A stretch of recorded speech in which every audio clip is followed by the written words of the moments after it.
This is Metal Mike, and in this episode, I'm joined by my Twitter pal, Don, aka Jack Skellington, and we compare our epic top 10 metal album list of 1984. There is so much killer stuff from this year, man, and we go through it all. Now, do you want to support this podcast and keep it going? Become a financial supporter through Anchor. Just check out the link in the description. And make sure to become a subscriber on YouTube to catch all the cool metal covers I've been doing with my talented friends all over the world. Well, hey, now it's time to go back to a simpler time, 1984. This one rocks. Check it out. Don, welcome to the 80's Glam Metalcast, man. How you doing? I'm doing good, Mike. Happy to be here. Stopped by Revco, got me a can of Aquanet. Ready to talk some 1984. I love it, man. And, it's weird because, I just had done 1985, and honestly, I thought that was going to be the stopping point. I'm like, you know what? I don't even think there's that much music out there from 84 that I'm into. And then I started thinking about it, and I was like, you know what? Maybe I should take a look and look at 1984 and try to digest it all. And you know what, man? I think that 1984 may be just as good or maybe even better than 1985. So I'm glad that we are getting together and doing a list of 1984. What are your thoughts on some of these, the music that came out that year? There's a lot, and I didn't realize how much there actually was until you invited me to do this, and I thought it was going to be easy. Started looking into it, realized that it's not going to be that easy, and then you really threw a loop on me when you sent me a message like the next day, and you're like, yeah, man, this is fun. My list is done. And I'm like, oh, crap. But I was able to, go through and weed out some things. And I come up with something I think that pretty much for me anyway defines 1984, and I'm anxious to hear what defines 1984 for you. Yeah. Tens, you think 10's a lot, but it's really not when you start looking into it. I do think 84 and 85, at least for me, were a little bit easier because I don't think there was as many metal albums out. But I think once you got to like 86, 87, 88, 89, you get to that later era stuff, later decade, and it's just like so many bands, you know what I mean? So it was it was toward the end of the decade. It was really hard to narrow it down, but I think 84, at least for me, I was, maybe I had 12 or 13, and even then that's pretty cake to get down to 10. When you got 20, you're in trouble. For sure. Well, hey, let's not even waste any more time, man. Why don't you jump right in and tell us what your 10 is? I'll first say that I'm only a casual fan of this band.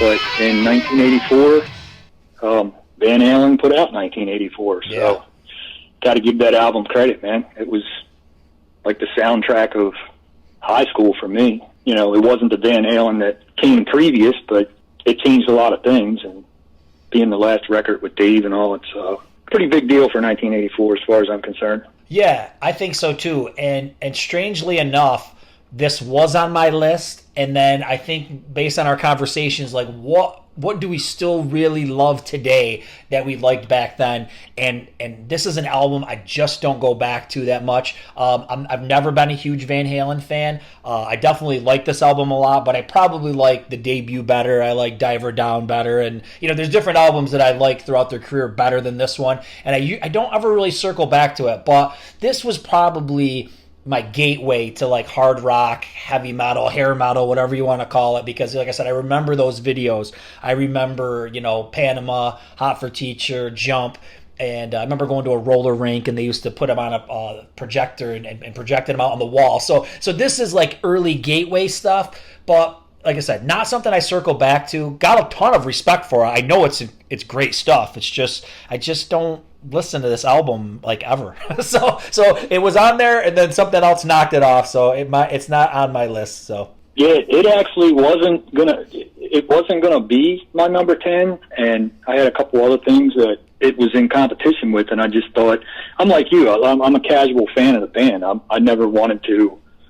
As much as I respect Eddie as a guitar player, I never wanted to play like Eddie. Mm-hmm. Eddie was Eddie. Why would I want to play like him? So I never wanted to replicate that.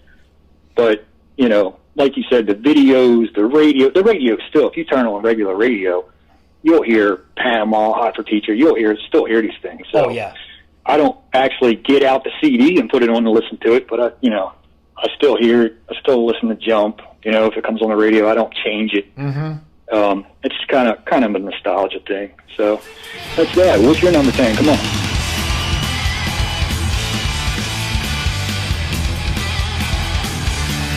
Well, I got Dokken, Tooth and Nail, and I love Dokken. I'm always, talking about Dokken on Twitter and on the podcast. And there's something about Tooth and Nail that I can't put my finger on, but that I don't really like that much. I don't know what it is. I feel like I probably was just more exposed to the other ones based on when I got into music. So, like I said, I really like Under Lock and Key, and I love Back for the Attack. This one just, is probably the third favorite, out of the ones I just mentioned. And, but you know what? I can't deny this. They got a lot of live staples on this one that they probably play to this day. Into the Fire and Tooth and Nail. And I love the track When Heaven Comes Down. That slow, that slow heavy thing that they did a lot more on, like Back for the Attack. So it's great. Don is a great singer. George Lynch, obviously incredible guitar player. The whole band is solid, but just based on some kind of unknown factor, it doesn't resonate with me like some of their other albums. So I've got it at 10. Maybe you didn't get your heart broken enough like Don Dokken. I don't know. He is always singing about heartbreak. I guess you were probably a little bit younger when that record come out. Yeah. You might have got Under Lock and Key and then went back and listened to the first two or something. Yeah, but that's what I did. Yep.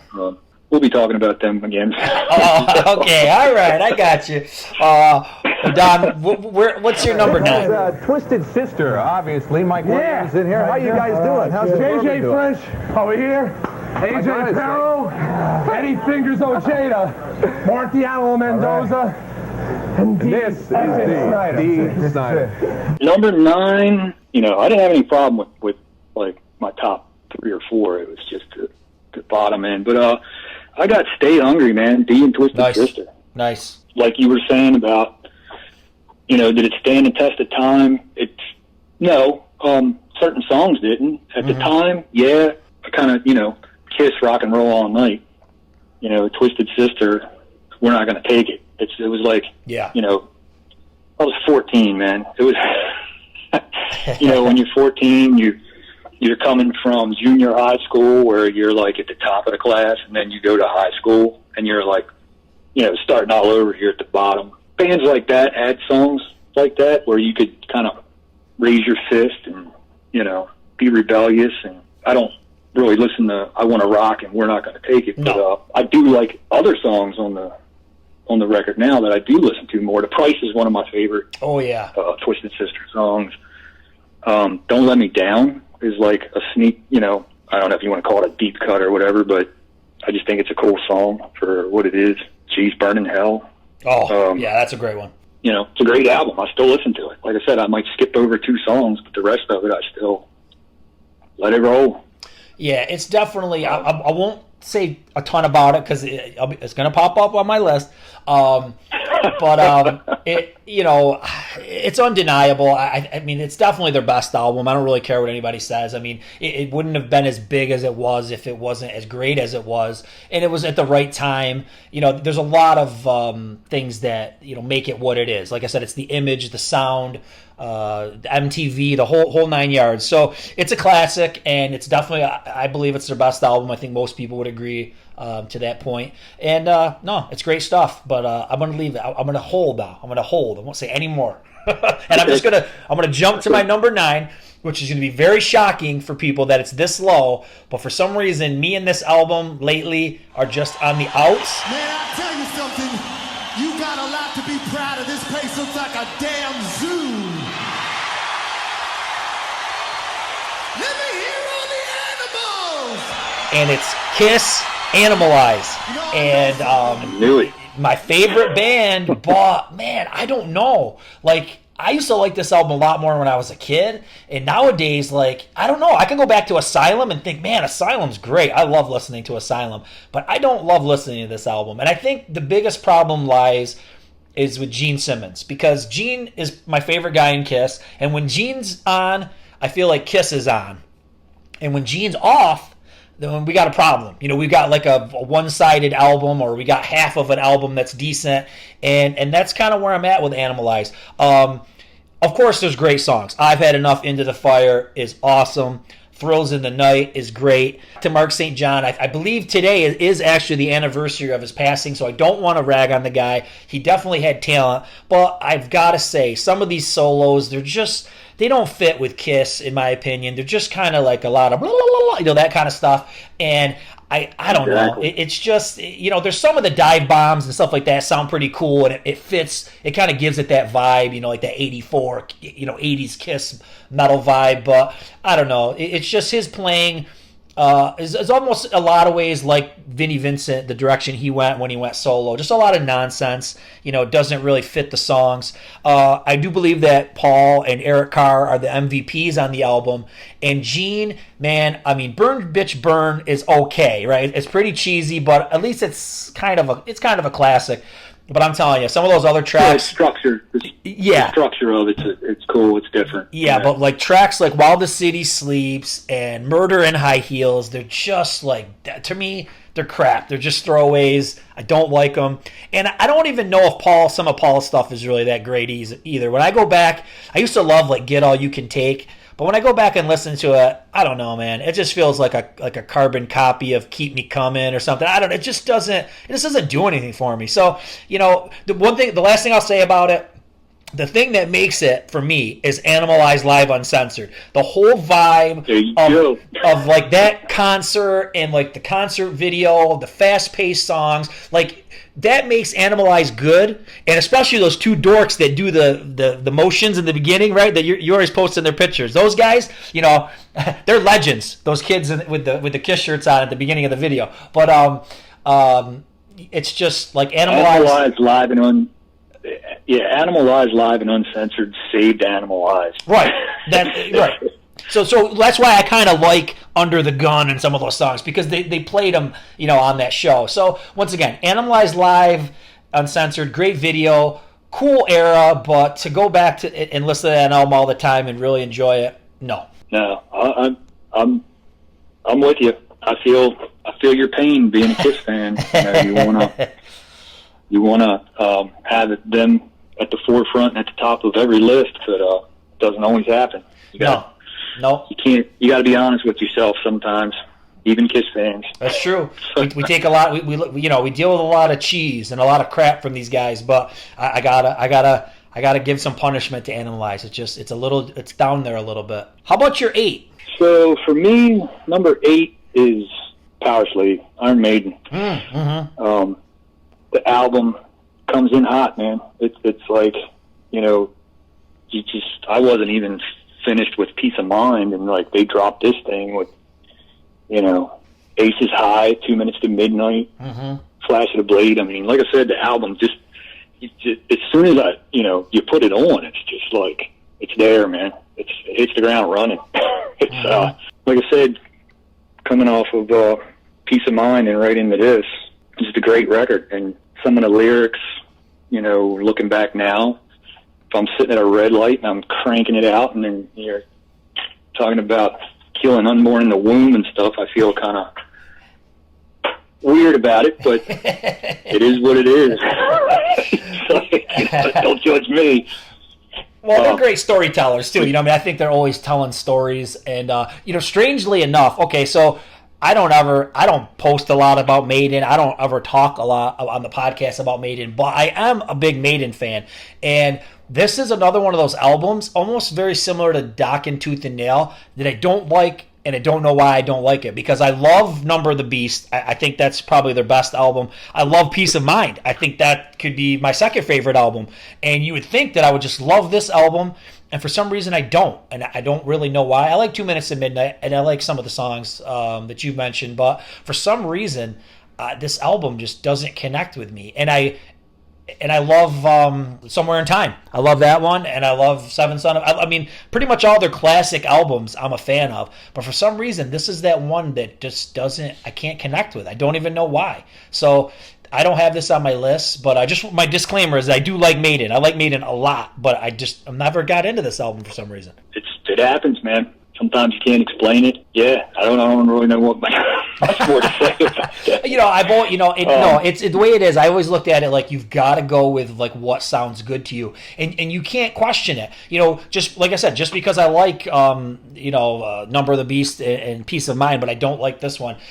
That's fine. It doesn't matter because it's all subjective. It's just what sounds good to your ears, what makes sense to your brain, whatever it is. It's like you just have to roll with it. You could play it over and over again and try to get into it, but chances are you won't. It's just something about it you just don't like, and you don't even know what it is. A lot of Maiden fans are like that too. I don't. Some say, well, it's just more of the same, or whatnot. It's not really their favorite album. It's actually one of the records that I bumped off that came out the same year. I don't know if you're familiar with really early Fates Warning. No. They dropped the record. It's not. It's the original singer, John Arch, and it's really. If you ever get a chance, I'll send you some stuff. It's really sounds like a lot like Maiden, just a little heavier. But yeah. So where are you at now? Okay, so my 8 is Twisted Sister, Stay Hungry, and this was one of my early gateway metal albums. I always look back at like Metal Health by Quiet Riot and Stay Hungry. These were like the first, metal albums that were in the collection. And, I think you've kind of said it all, and I've even said a little bit, but the classic videos, you got great songs like Stay Hungry, Burn in Hell, Captain Howdy, and a couple things that people maybe don't think about or just don't mention enough is what a great singer Dee Snider is. Without Dee Snider there is no Twisted Sister. Let's face it. He wrote all the songs, and the one thing that I'm really impressed with, especially as I go back and listen to stuff as an adult, is the melodies. When you think of the melody of We're Not Gonna Take It, that could be like a big band, like a classical marching band or something could sing that, could play that, it's like, I don't know, it's like a soaring melody, you know what I mean? And it is. What I've noticed, that's why I said an anthem. Yeah, it's like an anthem. Yeah, oh, it is, of course. And what I've noticed, like with some of Dee's recent releases, no disrespect to what he does today, but for some reason the well has run dry. He doesn't write his own songs. I know he has like Jamie Jasta and all these people writing his songs for him. And when you hear him play these new songs, to me, I can tell that he didn't write them because I don't get that same kind of melody. And once again, I wouldn't expect him to come out and recreate Stay Hungry. But if you go back and you listen to all of his albums, even the ones that weren't big, like Come Out and Play is the same kind of thing. If you listen to that verse melody, it's like classical music, and it's like these soaring melodies, and it's really unique and it's really cool. And I gotta say, I miss it because when you narrow down their catalog, it's very small, right? They really just had that little window from what I don't know if they started 81, 82, early 80s. And then they were done in 87. And I don't think they've ever really done any other music besides like that Christmas album. So it's sad that his songwriting dried up because he's freaking talented. Yeah, I love that Christmas album too. I don't know if you have it, but it's really good. And have you watched the We Are Twisted Sister? Have you seen that? No. Is that good? Oh yeah, you got to watch it because it only takes you up to Stay Hungry, and then it says to be continued. So I don't know if that's like in the works for to come out soon. I really hope it is because they had a really long club career, and it's just it took them so long to get to Stay Hungry. It's crazy to really get that break. But yeah, he is definitely a good singer, and I don't think he gets the credit. It's funny because he always says that, he's never been told that he's officially in the band. He's just kind of been hanging out there, and it's like, I'm like you. It's without him, it's, there is no Twisted Sister. And then, funny story, back when that came out, a friend of mine thought that J.J. French was Ace Frehley. And I was like, that's not Ace Frehley, because he wasn't in Kiss anymore, and, nobody knew really what he was doing. And if you look at J.J. French now, Ace has that, it's Ace's like hair, and it's the shape of his head and his hair. It's like the silhouette. Yeah. If you put that and J.J. French together, you can kind of see it. And J.J. French used to wear the weird sunglasses and makeup, so it was like, yeah. But I knew by the guitar playing that it was like, nah, that's not Ace, you know. Oh, right. But it was funny that like a bunch of 14-year-olds thought that JJ French was Ace Frehley. I always thought that was kind of funny. There's you could do a whole podcast about the dumb shit that people believed or thought back in the day. No internet, limited information. People would just come up with these crazy stories, and it's like the stuff where like people would say Gene Simmons used to stomp on chickens with his monster boots on stage. It's like, where does this crap come from? Actually, that's actually more of like what Alice Cooper when he threw the chicken out into the crowd. But like these stories like mutated. Back in the day. It was all these who knows, tall tales. Number 7. In any case, ladies and gentlemen, it's time to greet some gentlemen who are from New Jersey, various parts thereof. Their tours, I'm sure, will take them all over the world before this year is up. Please greet Bon Jovi. Okay, so number 7, I got the Bon Jovi debut. Nice. It's really crazy. Went to a girl's house after school, and I was like, what is this? She popped it on, and I heard Runaway and a couple different songs on there that caught my ear, and I was like, this is different. Like you, I like to write songs, and I kind of judge what I like by the songwriting. Mm-hmm. I like stuff to have melody, and the songwriting on this album is just, I mean, come on. She Don't Know Me, Shot Through the Heart. Oh, yeah. Love Lies. It's just a great record, man. I caught a lot of crap for grabbing the cassette and having it in my car, later years. When I started driving and it was in the cassette case, and, my friends would want to throw it out the window and stuff like, oh, man, what is this, But it's just a good record, and I still listen to it now. I pop the CD in and just let it play through, and I enjoy it as much now than I did then. So yeah. What do you got for number 7? Okay, so what do you want to say about that? Nothing yet. Number 7 for me will not shock many people, but I almost was forgotten. I almost forgot that it came out this year. That's one thing when you go back. Sometimes it gets fuzzy. Like, was this 85? Was this 84? Was it? You can't even remember what the hell year it came out. But I almost forgot this. This is the album that pushed Van Halen 1984 off the list.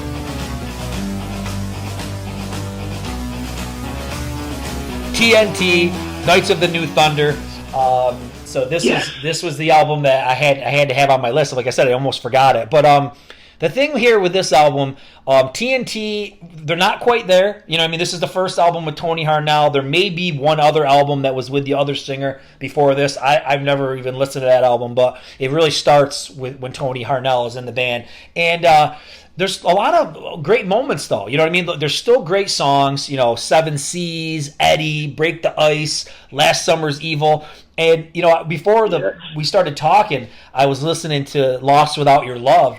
And, that's it almost sounds like soft rock. It doesn't even sound like it could be a metal band. But I think all the elements, even though, like I said, I think what follows is much better. Tell No Tales and Intuition just smoked this album, in my opinion. But this album is really good, and they were off to a good start. The guitar playing of Ronnie Laticro is still spot on and is very unique, even on this album. And Tony Harnell's voice is so killer. So, with these guys together, you really can't do any wrong. But like I said, you could see where they were headed. This was a great first outing with the two of them together, and they just kept building on that and doing better releases after that. So, what do you think of that one? You know that I'm a TNT fan, yeah. And that was my introduction to TNT, and it's funny because that was actually one of the 3 albums that I let Van Halen bump out because that was a big deal for me.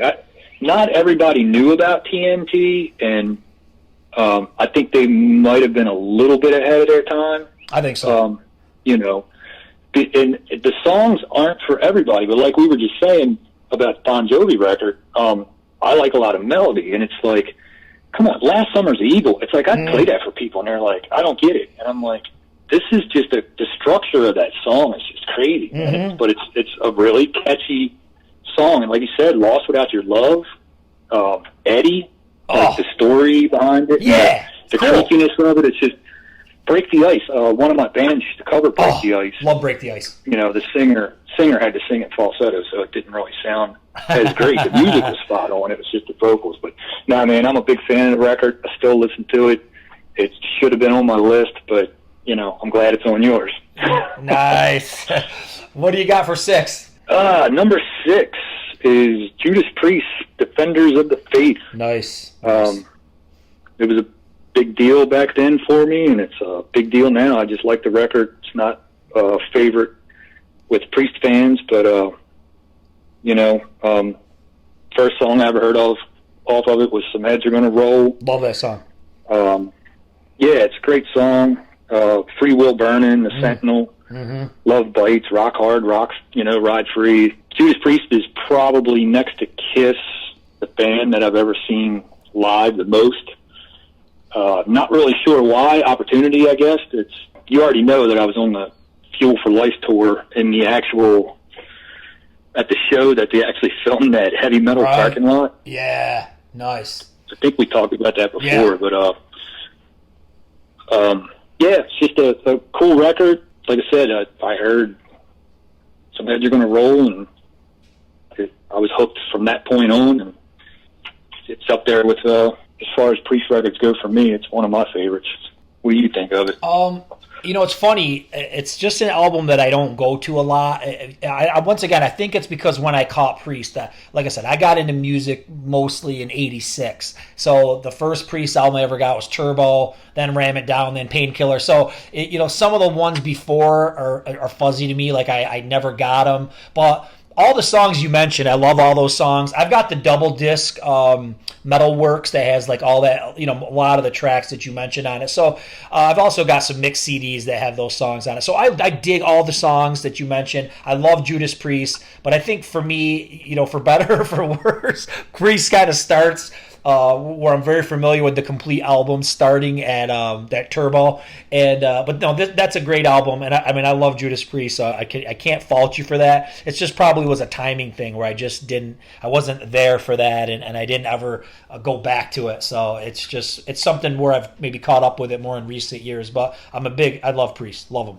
Yeah, it really was the transition record for Priest, because previous to that, you get what I call classic Priest. Yes. And, you know, I like that too, but this record was their transition from that sound and from that band to the albums that you're talking about, Turbo and Painkiller and stuff like that. It was really kind of carried them in a whole different direction from what they were. And I think that's why the classic Priest fans don't like it. Right. And then, you know, the later Priest fans. And it's because it's the middle record. I mean, that's just my opinion. Yeah. But, no, you're right. Yeah, so my number 6.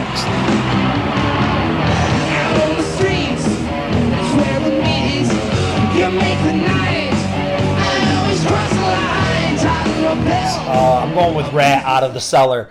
And I think, once again, it's just as we were talking about Stay Hungry being, you know, the best album by Twisted Sister. I don't think too many people can argue that Out of the Cellar is Rat's best album. I mean, You're in Trouble.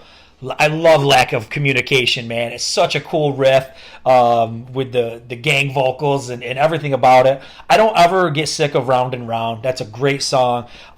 Percy's voice just fits this stuff so great. DeMartini's playing. The whole band's good. And another thing about this album that I wanted to mention is the sound production. Because I think out of all the albums that we've talked about thus far, this is the best sounding album sonically. I feel like music is just kind of getting there, especially if you go back before '84. You know, some albums sound good, some don't. You know what I mean? We're not there yet with sound quality or sound production for metal. But I think once you get to this album in particular, this is almost the template of what a lot of bands did after for the sound quality and how to produce this kind of music. So I think to go back and listen to it today, like I said, I think it's their best. Every song, you can listen to this whole album and you don't have to skip a single track. And the sound quality is just top notch. Bow Hill, baby, Bow Hill. I agree. I don't. That's another one that I struggled back and forth, you know, where to put it. Mm-hmm. It's a great record. I agree with everything you said.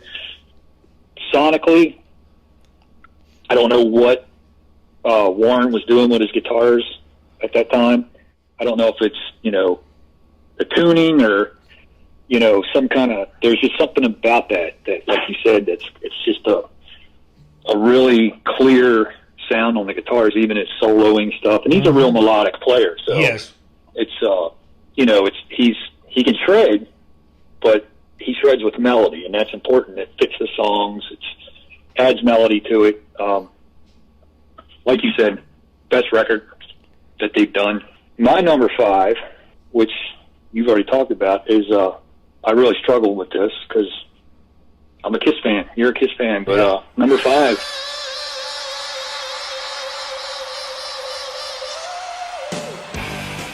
Animalize. So you got it a lot higher than I had it, so that's good. Good. Yeah, that's probably the Kiss fan in me. But I do like Heaven's on Fire. I do like Thrills in the Night. Mm-hmm. I've had enough into the Fire stuff. Like you said, it's just it's songs that I did like. I don't listen to as much. I don't enjoy them as much, and it's just after Lick It Up, it was like I really wanted a good Kiss album, and I don't feel like I got the album I was expecting until Asylum. Right. That's the record I wanted at that time. Didn't get it. Animalize wasn't it. So yeah, I don't really have a lot more to say about it. Sorry to the Kiss fans that the video is great, like we already said. But yeah, that's it is what it is. I put it at number 5. I put it in the middle. You're generous. You made me think of something, and I want to talk about the sound quality a little bit of this album. I actually think sonically, I know a lot of people don't like it, but for me, when I go back and listen to it, I think I like the sound quality better on this album than I do on Lick It Up. There's something about Lick It Up that just drives me crazy with the sound, because I think Creatures of the Night sounds amazing. I love that sound. I mean, there's a lot of crazy effects on the guitars, and the drums sound so massive. And then I feel like when you get to Lick It Up, I don't know, it just feels like they neutered the sound a little bit. Like they cut everything that was good about the Kiss sound back a little bit. I mean, it worked because the album sold way better. But I think for me, with the crispness and the clarity, especially of the drums, I think the drums sound better on Animalize, at least to my ears, than they do on Lick It Up. There's something muffled about Lick It Up or something. I don't know what it is. As somebody who farts around with music and puts together, even if it's just something simple on GarageBand, there's something that just doesn't sound good to me about the sound quality of Lick It Up. I don't know what it is. I think a lot of around that time, there was we all know Gene was absent for things, and guitar players were here and there, and I think it was a lot of stuff where Paul was laying bass tracks, and right. How do we? I mean, Paul's a guitar player. How does he know what sounds good? What sounds good for bass for him is not what sounds good to Gene or whatever. I think a lot of that played into it, but both of those records sonically could have been a lot better. They're like I said, thank God for Asylum. I mean, there's people that will disagree with that, but.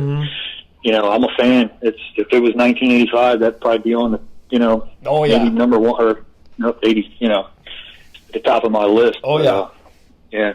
So number 5. You do your own introduction, so I don't louse it up again. If you want to say, you say, ladies and gentlemen, here is Bon Jovi. There you go. And this is where I got Bon Jovi. And now, so here's what I got to say about this album. So here's my tale, is that the first Bon Jovi album I ever got was Slippery When Wet. Once again, this is pretty clear. Got into music in 86. Of course, this is going to be an album that I'm going to pick up because it's just a huge album.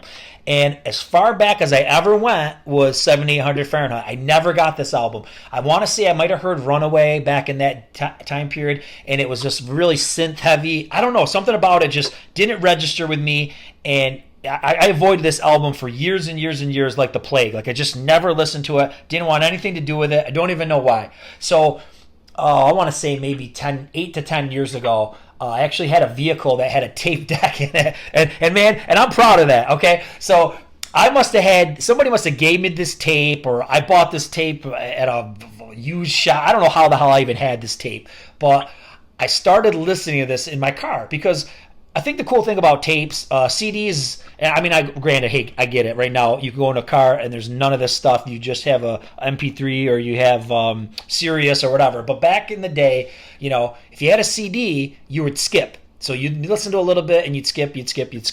When I was listening, you know, like I said, about 8-10 years ago in the car to these cassettes, I was listening to the full album because it was really a pain in the ass to try to fast forward through songs, right? So I would just listen to the whole damn album, first side, second side, you know, back and forth to work, and I completely fell in love with this album. I thought it was amazing. I was like, where has this album been all my life? Like, why was I not listening to this album? And you nailed it. I mean, every freaking song is so catchy and so melodic and well thought out. I mean, Roulette, Shot Through the Heart, Burning for Love is a super, super cool song with just a cool melody. And I mean, I think if we compare Bon Jovi like as players and singers to all the people we've talked about so far, I would say they pale in comparison. But as songwriters, this probably smokes most of the albums we've talked about when it comes to like catchy, melodic, well-written songs. So that's my story for Bon Jovi. I'm a late bloomer with the debut, but now, hey man, at least for me, I'm not completely burnt out with it because I've only been listening to it for maybe like the past 8 years or so. So I love it. I think it's their best album. So, don't you think that John's voice, like on Slippery When Wet, he seems like he has a higher range, but it's kind of like a nasally. I don't really know how to describe Slippery. When you listen to those two albums back to back, I actually think his voice sounded better on the debut. Mm-hmm. It's just something changed where he was trying to. I mean, he still had the range, but it's just, you know, he was trying to do something on Slippery, which you got to keep in mind. Desmond Child wrote most of the songs for that for Slippery When Wet, so. Mm-hmm. He was probably trying to sing. When you're trying to sing somebody else's songs, you're not going to sing them as well as a song you wrote yourself. You know, It's just. I think that's probably what has a lot to do with it. But I'll have to go back and check that out. But when you saying that makes me think about Paul Stanley's voice on "Lick It Up" because I've always thought his voice sounded weird on "Lick It Up," like different than it usually does. Do you know what I'm talking about? Or yeah. No, I know exactly what you mean. And if you listen to, trying to think which record. It's because Paul wrote with Desmond. A lot of that I call it the PS3 formula or the Desmond Child formula. It's like, you know, he writes a lot in E minor, C, and D major, and Paul does the same thing. If Paul's singing a Desmond song, it's someone else's song. I don't really know how else to put it. Right. You're a singer now, so I guess, you know, when you write your own stuff, you write it for yourself and for your voice. Right. But when someone else writes something and you get a demo of it, you're actually trying to, you know, it's like karaoke. You're trying to sing someone else's song. So right. Yeah. I think that has a lot to do with it. But, yeah. But just a great album, man. It's for anybody that doesn't know, you know, they really should go back and give it the Peter Criss treatment. You know, listen to it again. That's a whole other can of worms. All right, man. We're getting down to the nitty gritty now. What's your number 4? All right. I know this is probably on your list somewhere, but I have it at number 4.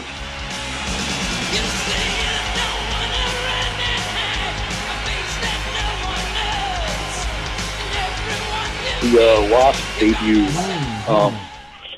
You know, come on, man. This record is just. When I got my hands on this, it was the visual of it. You know, being a Kiss fan. It was like, wow, this is not Shout at the Devil, Motley Crue. It kind of looks like it, but it's times 10. I really like Blackie's voice, which you know because I told you sound like Blackie. I wish. Yeah. Yeah. Now you got that Blackie, Alice Cooper kind of, you know, love child thing. But yeah, man, just the songs on this record. You know, like I said, I was 14. You know, BAD, School Days. Torture Never Stops. I mean, love that song. You know, me and my friends would like watch horror movies and then in between listen to Wasp. So yeah, I can see that. That would fit perfectly. Yeah. And at the time, it was all those 80s slasher movies and stuff. It was just it fit right in. I was hooked. I'm still hooked. again, like I said about listening to Maiden and stuff, you know, it's like I'll be out in the yard doing stuff, and I'll take the boombox out and crank this up, and it's like, if the neighbor's kids are in the yard, I feel bad because like, what the hell is this? I'm like, maybe I should turn it down. You know, you see the neighbors taking the kids in the house. You know, I'm like, you know. And my parents hated this. They hated it. It's like I had to listen to this record through headphones because they actually, you know, my mom, who's really supportive of just about anything I listen to, not so much my dad, but yeah, even my mom was like, I don't know what that is, but put your damn headphones on. I don't want to hear it no more, you know. and that just made me love it even more, you know. It's like, you know. But yeah, just like I said, I'm sure it's going to pop up somewhere, maybe. Oh yeah, but we'll see. It's going to pop up on there. I think as we get to the end, I think some people will be surprised. I'm thinking, maybe not, about some of my choices, and this might be a surprise choice right here. But number 4.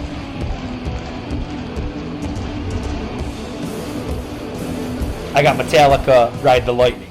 And for me, This is my favorite Metallica album. And I think when I was playing in bands as a kid, definitely James Hetfield was an influence as like a singer. I felt like that was a voice that I tried to replicate.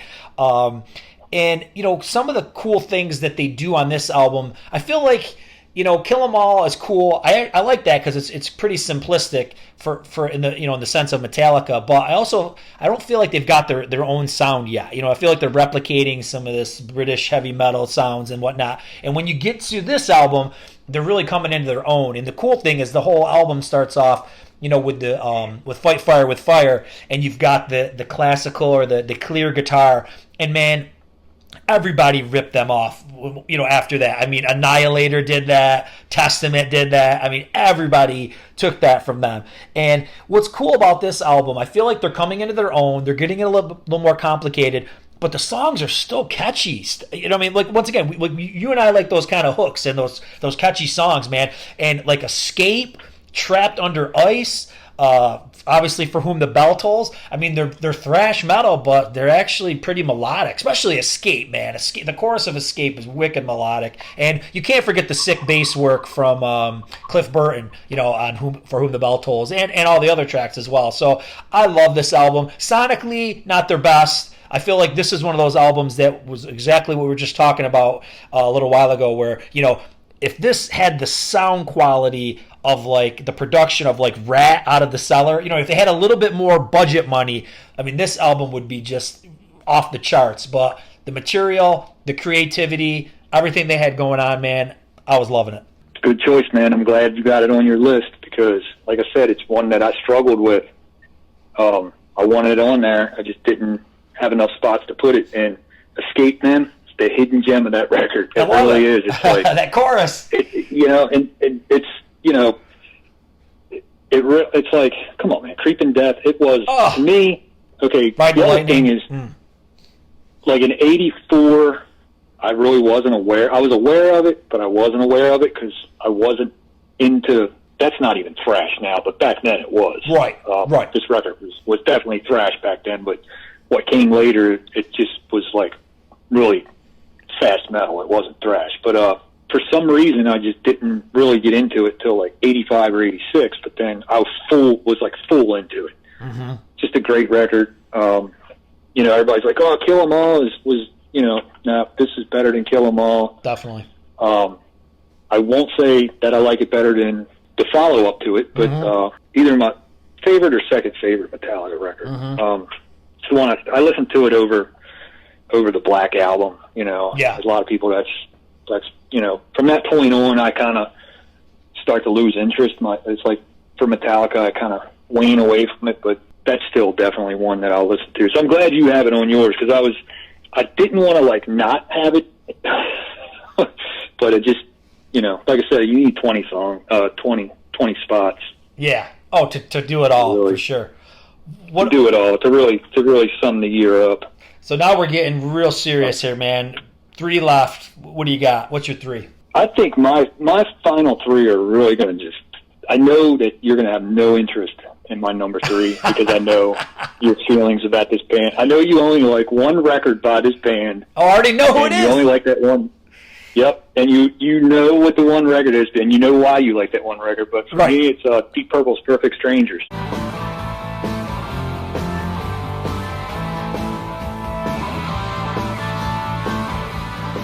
Yeah. Okay. Deeper. No, man. I was thinking of somebody else. I was thinking of Y&T, but I think maybe they didn't have an album out in '84 because Y&T falls into the same category. I love Contagious because it's the Glam album from '87, but I don't care for any of the other ones. I thought we were talking about Y&T. Okay, man. Sorry. Proceed. No, like I said, my final three's really gonna. Well, no, one of them won't, but. My number 3 and number 2 is probably going to throw a loop on you, but this was just a big record for me. In my opinion, that's what I think, like hardcore Deep Purple fans, which I'm not. I think they call it version 2 or Mark 2 or something. It's that lineup of Ian Gillan and Richie Blackmore and stuff. But this was the first record they got the original that lineup together. My favorite line, but they did like Machine Head. And, the next 3 Up to Burn or whatever, when Coverdale got in there. But just a lot of good songs on the record. At the time, I really like his voice on the record. And, of course, Richie Blackmore's one of my favorite guitar players. So the songs, probably the title track and Knocking at Your Back Door. I do know that. My wife likes that song. She plays that song all the time. So I do know that song. Yep. Yeah, it was like I said, it was a long hiatus not from Deep Purple, but just that lineup. Nobody ever thought they would get back together. And I actually think that Ian Gillan was like at the same time. When did Born Again from Sabbath come out? Was that 83? Yeah, so he 82? Must have been just winding down from that. Yeah, yep. Yeah, it was like really close where, and he sounds like King Diamond on that record, on the Sabbath record to me. It's like, I like it, but just like, it didn't even sound like him. And then, of course, on this record, he sounded like himself again, like what I was familiar with. But I don't know. It was just at the time, it was a big record. I really enjoyed it, and I still listen to it. I still enjoy it. I don't, not every track is great. It's only 9 tracks on it. It's got a kind of a ballad. I don't know if you'd call it a ballad, but it's kind of a mellow, Wasted Sunsets. It's a pretty good song.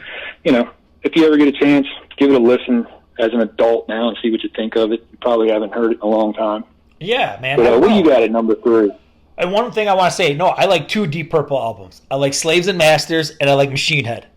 so there we go. I like 2. Yep. All right. So okay. So yeah, well, that was my introduction to it. And like I said, I know why you like Slaves and Masters too. So yeah. It's all good. It's a great record. Joe Lynn. Okay, so 3 is where I have Wasp, and what can I say, man? I love Blackie's voice. I love Blackie Lawless. I love the classic lineup, but this is not my favorite Wasp album. I think I like 2 other albums better, but I know that the general consensus is people put this just like they do Stay Hungry, just like Out of the Cellar. This is the best Wasp album. I can't fault people for that, but I do like Last Command better, and I do like Headless Shoulder better than this album. But I'm not a fool. I know good music when I hear it, and I Want to Be Somebody, Love Machine, Torture Never Stops, School Days. Most of this album. If Wasp went out today and played a gig, they'd probably play half of this album. For songs back to back. So it's a great album. It's got a great vibe. And what can I say, man? I love it. It's good stuff. Isn't The Flame a fun song now? It is, yeah. It's really repetitious, but it's just would you look at the band and you look at Blackie and even Chris Holmes, he's kind of just like menacing, It's like, and then you listen to that song, it's kind of catchy. It's got the hook, It's just like I said, it's repetitious, but not what you expect. But yeah, it's just a great album. Number 2. What do you got, Don? Number 2. This is another one. This one's going to throw you a loop.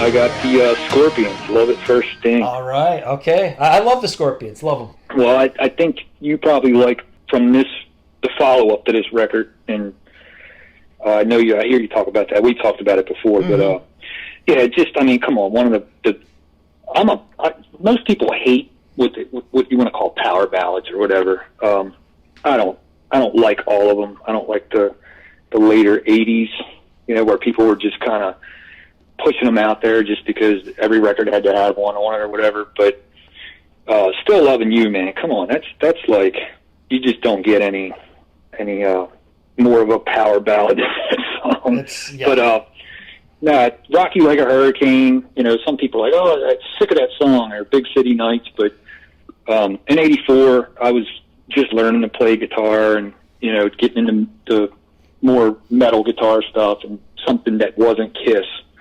And these songs were easy to learn, easy to play. You could get 4 guys together, put a band together, and you could play Big City Nights. It wasn't like real hard. But later, like songs I didn't care about in '84 is like, As Soon as the Good Times Roll, Crossfire. Same Thrill could have been on Blackout. I mean, it definitely, before this record, I only knew about Blackout, and I only knew like No One Like You. Yeah. I didn't really know a lot about the Scorpions. After this record, I kind of went backwards with their catalog and discovered a whole lot of other stuff, which, they're like one of my favorite bands. But yeah, just good songwriting. Some people have a problem with the accents, Europeans singing in English. It's an acquired taste. It doesn't bother me, Same thing like we both love loudness, Come on. Yeah. Most people don't, and that's what turns them off. The Scorpions, it's not as bad, but no, it's not as bad. I mean, I can go on and on and on about this record, but I won't. Yeah, that's my number 2. Now, what do you got? I don't have this on my list, so let me clarify a couple things. This is another one of those mystery albums that I don't like for some reason. Maybe I got a vendetta against certain '84 albums. Well, listen, okay, I don't like any of the albums before they got on Polygram. I've tried; they don't sound right to me. So let's just throw that out there. But I love Love Drive. I love Animal Magnetism, and I love Blackout. Okay, I can listen to those whole albums all the way through. I don't know what it is about this album, but aside, I do like Crossfire quite a bit. And I'm not going to say that the singles are bad. I'm probably just, maybe local radio when I was a kid just burnt this album out. They played all these, friggin' songs were on the radio 24/7 when I was a kid. So that might be part of it. Now, once we get past this album, that's exactly. I love Savage Amusement. I love it. But I think that's the drop-off at that point. I don't like Crazy World that much, and then forget about it. I don't know if I like really any other albums. After Crazy World, after Crazy World, I'm lost. Yeah. I don't know, I hear that their latest record's really good, but I haven't given it a full listen. But yeah. And that's it, man. That's number 2. So. Well, my final 2, probably anybody who's followed me on Twitter or who knows my taste won't be completely surprised, but I think people who know me for liking glam metal and stuff are going to be a little surprised. So, my number 2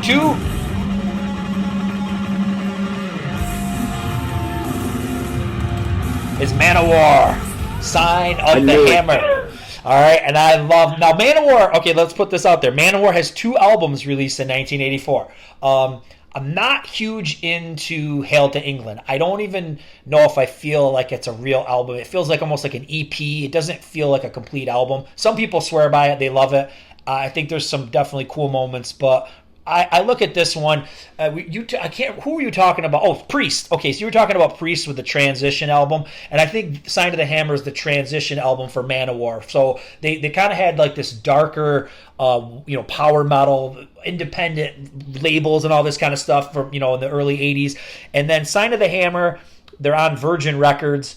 And then after this, they're on Atlantic. And from the jump from Sign of the Hammer to Fighting the World, sonically, Manowar is on a big label.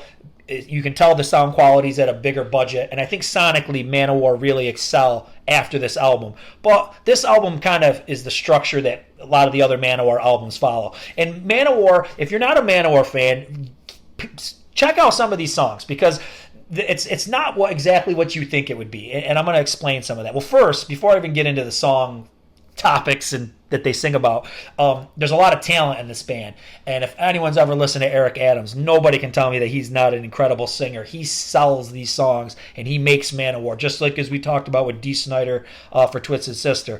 And the guys in the band, man, this is like your metal Zeppelin or something. I mean, you got Joey DeMaio as a killer on the bass, Ross the Boss, Scott Columbus. These dudes are just sick musicians. And it's not all warrior songs. So people think they see Manowar with their swords and their loincloths, and maybe when you see that, you're completely turned off and you run the other way. But, they've got All Men Play on 10, which is their rocker song. It's about rock music and about the music that they play. They've got a song called Animals, which is their sex tune. So they're dipping into different areas. Middle of the album, they go full warrior. They're doing Thor and Sign of the Hammer. And the craziest song, one of my favorite Manowar songs of all time, the last song, epic track, Guyana, Cult of the Damned. And it's about the Jonestown cult massacre with Reverend Jim and giving the poison Kool-Aid. Now, I've never really even known about this if it wasn't for Manowar. So Manowar is, bringing some real-world topics into their music. So I'm going to leave it at that. If you've never heard Sign of the Hammer, go check it out, because it's not exactly, it's some of what you think it is, but it's definitely goes into some different directions. So I definitely will check it out, because I had some friends that were, when I was younger, that were like big Manowar fans, and so I'm familiar with it, but it was just, I never actually, I think I have, trying to think the one that looks like Destroyer. I have like one. Fighting the World. Yeah, that's the one right after this one. Yep. Yeah. Yep. Okay, and then, you're always talking about it, and I really haven't taken the time to just, really just, when I'm kicking back, doing nothing, just put it on and listen to it, and that's what I need to do. So send me a starting point, okay, and I'll check it out. Because I'll probably send you Guyana, Cult of the Damned, because it's so, if you like those epic Maiden tracks, this is, you probably wouldn't like this. So if you dig some of those, the stuff that's on Power Slave and some of that kind of stuff, this is right up that same alley. So Manowar, but like I said, they go to different extremes. Sometimes they're kind of corny and cheesy, and then sometimes they get really deep and intricate. So they're like a conundrum. People just don't understand them because they're weird, man. They're weirdos. Yeah. I usually like that kind of stuff. So yeah, definitely send me some I stuff. will. I knew you were going to have them on there just because I know you. So right. It's like, so that's not a surprise. Not a surprise for you. Maybe for others, but not for you. All right, man. This is the big moment. Number one. It is. What do we got? It's crazy, but I'm a huge fan of this band, and it's not their most popular record, but this guy has dated all the worst women in the world. I don't think he has ever dated a woman that took care of him. But it's Dokken Tooth and Nail, man. So that's your number one? Wow. It's my number one, dude. That was my introduction to Dokken. The songs were different to me. I know what you mean about the sound of the record, because it doesn't sound like their other records, but I know Under Lock and Key, and I'm not sure about Back for the Attack, I think it is too, was produced by Wagner, Michael Wagner. Yeah. And I don't know what he's doing now, man. That guy's just like, if you get a chance, just kind of look him up and kind of look at like his laundry list of things he's produced. And I think that's where their sound got better. But before him, this is what you got. I like the way that George Lynch was. Just to me, it was like, I'm not a big whammy bar guy. I don't even, most of my guitars don't have whammy bars. I mean, the ones that do, I don't even use them. I like the way that, that he uses it. I like his guitar playing. I like Don's voice. Like I said, apparently Don has just dated all the horrible women. His heart's been broken 800 times. It's all documented on all their albums. I mean, it's like every song is just, but at the time I liked it, and I still, there's not a Dokken album that I don't put on and just let it play through. And I mean, Bullets to Spare, like, that's a cool song. Most people don't. Yeah, it's Into the Fire. The way he does like a little bit of acoustic stuff and Without Warning, just all of it. Just Got Lucky. That was the big, most familiar song, but. Heaven Comes Down, Don't Close Your Eyes. You know all the songs. Yeah, that's it, man. Dokken. I'm a big Dokken fan. That's why that was that was my introduction to him. I still listen to it, so that's my number one. Take it or leave it, love it or hate it. Well, here I got to do my number one. This might throw some people for a loop, man.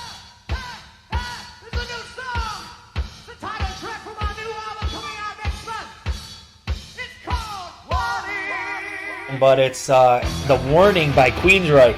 Oh, man. There you go. And, you know, there you go. It's a great record, man. This album, I don't know what it is, but it kind of fascinates me. Like, not to sound cheesy, but this album has grown on me over time. You know, I think I probably, like a lot of people, probably discovered Queensryche with Operation Mindcrime, and I would probably say that's their crowning achievement, you know. But I think the stuff that surrounds that album is pretty damn good too. You know what I mean? Empire's great, Rage for Order's awesome, and this is the album though that I probably would put. It's either my second or third favorite by these guys. I really like it, and it's grown on me over the years. And you probably like this because you said you like Fate's Warning and you like Maiden. And at this point, you know, at least when the album starts, for me, I feel like you're getting a lot of that Maiden vibe with songs like The Warning and all that. But I think as the album gets going, we're starting to hear the true Queensryche kind of come out. And it's that Jeff Tate. Once again, we talked about how all these guys, right, make their bands. And I don't care what anyone says, Chris DeGarmo and Michael Wilton, all these guys are super talented, but Jeff Tate is Queensryche. And I think when I listen to this album, I hear it more than ever because he really invented a singing style. At least it sounds that way to me. And a lot of people, like some of the guys like in Fate's Warning and Lizzie Borden, I think even has copped some stuff from Jeff Tate. Crimson Glory, you know what I mean? That, like, I feel like Jeff Tate was the first guy to at least make this kind of moody, operatic vocal thing really big. That's just my opinion. You know what I mean? He's very original. Yeah, you know? He took it a step further than Dickinson was. Yeah. You know, and Halford and Bruce were, you know, they could hit that I think it's called the fourth octave or fifth, whatever it is that. But you know, he does it. Even Tony Harnell is still, you know, and like you said, Crimson Glory. But Jeff just like.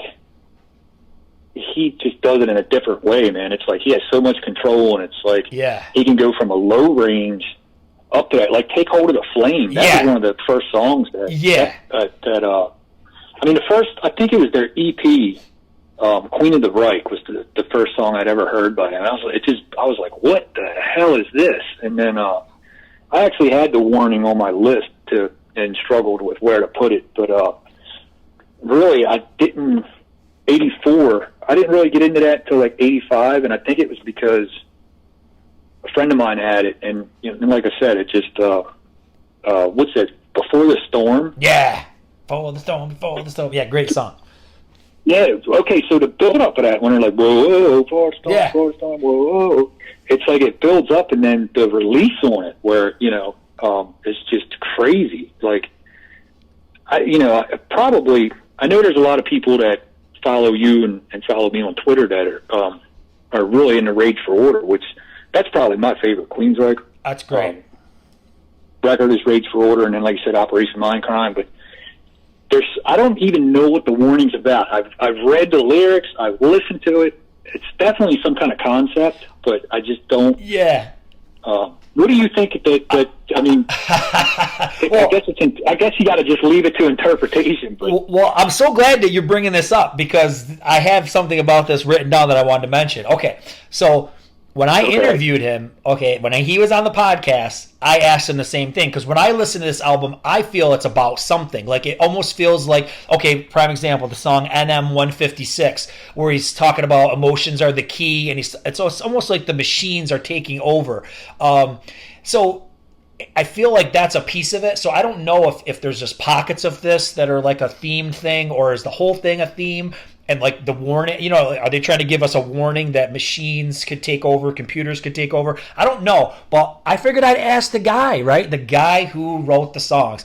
And when I asked him what he told me, he gave me a very douchey response, and he said, I don't like to put labels on things, okay? So if you want to go back, check out that episode of the 80's Glam Metalcast. He said he doesn't want to put labels on anything. Well, listen, man, I wasn't telling you had to label it as heavy metal or, you know, progressive metal. I'm just asking you a simple question. is there some form of underlying concept about this album? And he wouldn't answer it. But you know what, man? He's a cool dude. Even that he even took the time to talk to me was cool. And he promoted that interview on Facebook. So, he's a cool guy. And I got tons of respect for him. And he probably has to answer dumbass questions from nerds like me all the time. So I'm going to give him a pass. But I wanted Don to get that answer because that's what fascinates me about the album. Is it a concept album? Because it really feels like even one. Like No Sanctuary. It's like what, who, and what happened to the children. It's like it's really cool. It's I like to listen to it. I like to read it. The lyrics really match the music, the melodies. I can't say enough about the vocals, man. There's just nobody sounds like Jeff Tate. No. There's people that want to sound like him, people that try to sound like him, people that sound similar to him, but it's he definitely is unique and just a great record. Yeah, and one thing I just wanted to mention is the closing track, Roads to Madness. He's got so much emotion when he's singing the chorus, and there's orchestration in there. And if you read about this album on Wikipedia, a couple quick points about this album, because I was doing my homework. It's produced by Pink Floyd, one of Pink Floyd's producers. Produced this album, and I feel when you go back and you listen to certain tracks, like I mentioned with NM 156 and Roads to Madness, you can hear some Pink Floyd-isms, you know what I mean? You hear some of that stuff kind of underlaid. Even though it's metal, you can hear some of that. And the other thing that I want to mention, which strikes me as really weird, is that it's not the work that guy did, but I think somebody else went and mixed the album after the band thought it was done. They changed the mix, and they also changed the song order. And I guess that really pissed off the band. So the band had a certain idea of what the song order would be, which would also make you believe that there is a concept that they were trying to tell you. And it's almost like what happened with Kiss the Elder, how that lineup of tracks got shooken up by the record company. So there's a couple mysterious things that come to play with this album, but like I said, if somebody hasn't heard this, if somebody is listening to this that has not heard this album, give it a listen. You'll be able to listen to the whole thing through, man. You're going to hear Queensryche kind of blossoming and becoming Queensryche. And like I said, it's just an interesting album because lyrically it's kind of thought-provoking. Like, what are they talking about? And then think about the world you're in today. You've seen what machines have done. You've seen what computers have done. You know that when you talk, your Alexa hears what you say. You know what I mean? Like, this stuff was like foreshadowing the stuff that we're dealing with today. So Queensryche are ahead of their time, man. They kind of always were, at least from their beginnings to maybe the Promised Land album, and then I feel like it kind of there's that big drop off. But I love them, man. And like I said, this is one of those albums that is just, it keeps growing on me, and I love listening to it, and I love kind of thinking about what it could be about. So that's my number one. Yeah, just that. I mean, it throws me a loop that's your number one. It's really cool. It's not what I expected, but definitely, I'm glad you put it on there because, like I said, I had it. When I was looking through stuff, I'm like, oh, man. But, again, I know it was released in 84. I didn't really fully get into it in 84 and until later. But, yeah, man, that's a good list. Yeah, we both had good ones, man, and really not far off from each other's. And I think a lot of it, once again, it was a product of not a ton in the market. Like I said, this was a lot of fun, man. Good. I'm glad that you came out. All right, brother. I appreciate it, man. I'll be talking with you soon. Okay, man. Thanks again for including me. I really enjoyed it. Good night. Well, that was a great one, chatting with Don about 1984. Lots more episodes are on the way. Rock on!